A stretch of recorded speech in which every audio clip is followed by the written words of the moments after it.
Nah, kalender ini kalau kita melihat oh angka, oh ini numerasi berarti. Tidak selalu begitu karena kalender di sini fungsinya adalah sebagai teks. Jadi ini masuk di pembelajaran literasi. Nah, apa ini ada perintah-perintahnya juga. Oh. Nah, untuk siswa kelas 1 pendampingan orang tua atau dari anggota keluarga yang lain ini mutlak diperlukan karena siswa kelas 1 apalagi di semester 1 ini banyak siswa yang belum bisa membaca. Nah, dia disampaikan, kemudian ada membaca interaktifnya, disediakan gambar-gambarnya. Ini anak disuruh menyimak, membaca. Yang membaca itu bukan siswa, tapi anak menyimak pembacaannya. Gitu. Oke, sampai ke bawah sana Bapak Ibu perlu saya buka semuanya. Ini sampai 164 halaman terbagi menjadi 2. Ada literasi dan ada numerasi untuk kegiatan pembelajaran selama 1 minggu. Itu kita kembali ke link awal.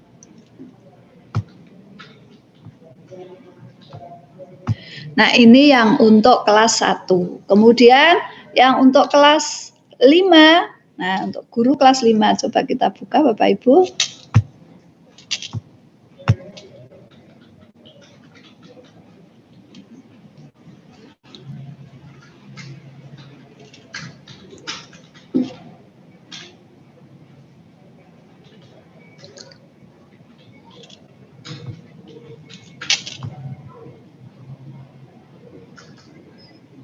Oke.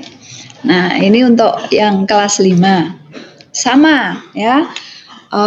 Ini modul ini untuk 1 minggu pembelajaran. Jadi 1 subtema. Temanya lingkunganku, subtema lingkungan fisik. Ini contoh. Nanti modul yang lain masih sangat banyak. Nah, kita lihat. Sama ya Bapak Ibu. Kita lihat daftar isinya dulu. Nah, daftar isinya juga sama. Ini hanya beda kelas, saya kira tidak usah kita bahas lebih panjang. Ini kita lihat yang modul untuk siswanya seperti apa Bapak Ibu.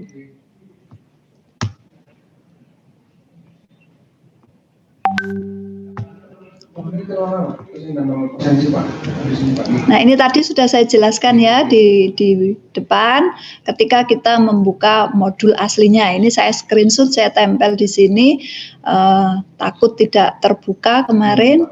Nah, ini tadi lancar alhamdulillah dan ini tadi sudah kita bahas. Nah, tadi yang saya janjikan ini. Apa yang dilakukan guru ketika bertemu orang tua siswa? Nah, tadi sudah dibahas, kita rincikan sekarang. Nah, jangan sampai Bapak Ibu memberikan tugas atau bertemu dengan wali siswa di sekolah yang mengambil tugas tanpa ada komunikasi.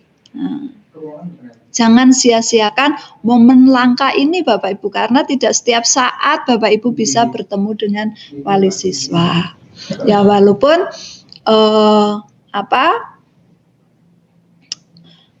pertemuannya ini terbatas atau wali siswa datang 2, kita beri pemahaman di situ gitu.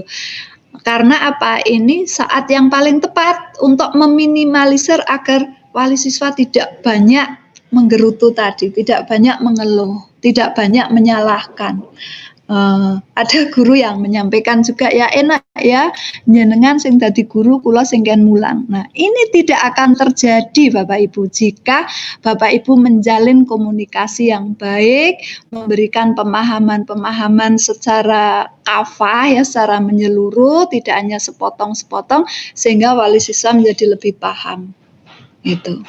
Nah, ketika Bapak Ibu bertemu dengan wali siswa, ya Bapak Ibu sudah menyiapkan catatan penting terkait perkembangan belajar siswa dan hal-hal yang ditemui pada tugas sebelumnya. Ketika wali siswa datang, Bapak Ibu sudah membuat catatannya. Apa saja nih yang akan saya sampaikan kepada orang tua A. Nah, mungkin nanti akan beda dengan yang disampaikan kepada orang tua B karena permasalahan yang muncul juga berbeda. Nah, terkait perkembangan belajar siswa. Kok tugasnya seperti tidak dikerjakan sendiri ya Bu? Alasannya apa? Ada permasalahan apa? Coba sampaikan dengan bahasa yang mudah dipahami, tidak menyinggung, apalagi menekan. Ini penting sekali, ya. Nah, ketika wali siswa mengungkapkan permasalahannya, begini loh Bu, anak saya begini. Dengarkan dulu, jadilah pendengar yang baik. Nah, di sini Bapak Ibu juga berperan sebagai konselor, ya. Kemudian Bapak Ibu pasti muncul beberapa tips, beberapa cara bagaimana memberikan masukan kepada wali siswa dalam mendampingi siswa belajar. Tadi dikatakan bahwa orang tua bukan pengganti guru. Ini yang harus Bapak Ibu sadari. Ketika orang tua banyak bertanya, banyak sharing, ini harus dimaklumi karena memang mereka benar-benar pemahamannya tidak seperti kita tentang bagaimana membelajarkan anak. Nah, jangan lupa juga berikan motivasi yang membangun supaya orang tua lebih bersemangat dan lebih peduli terhadap proses belajar anak. Jangan malah dibumboni, enggak pancen nika putrane jenengan nek teng sekolahan niku paling nakal, paling ngeyel dan sebagainya. Jadi menjadi lebih panas, menjadi suasananya menjadi tidak kondusif. Ya, Bapak Ibu bisa memberi motivasi yang bisa membuat orang tua lebih bersemangat. Kemudian dengarkan hal-hal yang disampaikan oleh orang tua dengan baik, bersikap menerima dan memberi solusi. Tadi juga disampaikan, jangan lupakan tetap terapkan protokol kesehatan. Nah, Bapak Ibu, tentang pemetaan akses belajar siswa, bagaimana nih kondisi siswa saya, kondisi siswa di kelas saya. Siswa saya ada 20. Nah, apakah ini bisa didaring semua? Apakah ada yang bisa semi daring? Apakah harus luring? Apakah ada yang tidak bisa sama sekali? Ini harus dianalisis, dipetakan. Nah, dipetakan. Jangan sampai nanti modulnya ini menjadi tidak bermanfaat. Nah, dipetakan.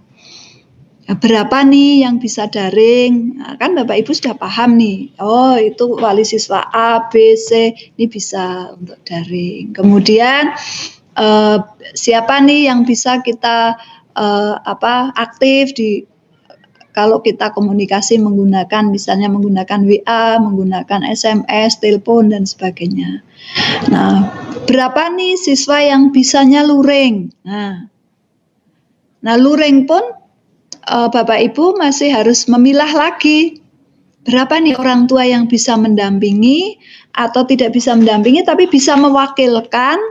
Nah, ada berapa, kemudian ada berapa yang sama sekali tidak. Istilahnya wis pokoknya jor klowor gitu. Nah, ini harus dipetakan Bapak Ibu karena Bapak Ibu akan menerapkan pelayanan yang sesuai dengan kondisi masing-masing siswa. Nah, pada prinsipnya materi dan pelayanannya itu bisa berbeda karena yang kita jadikan pegangan itu bukan materi tetapi kompetensi yang akan dicapai oleh anak dalam satu kelas itu adalah sama.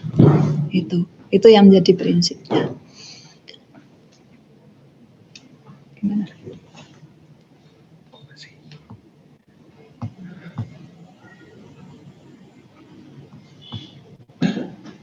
Oke.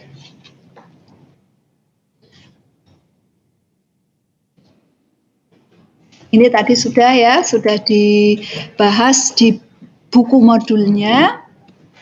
Nah, kita akan melihat tadi modul yang untuk siswa. Kita lihat yang kelas 1 Bapak Ibu supaya matching dengan tadi yang sudah kita buka modul pendamping untuk guru kelas 1-nya.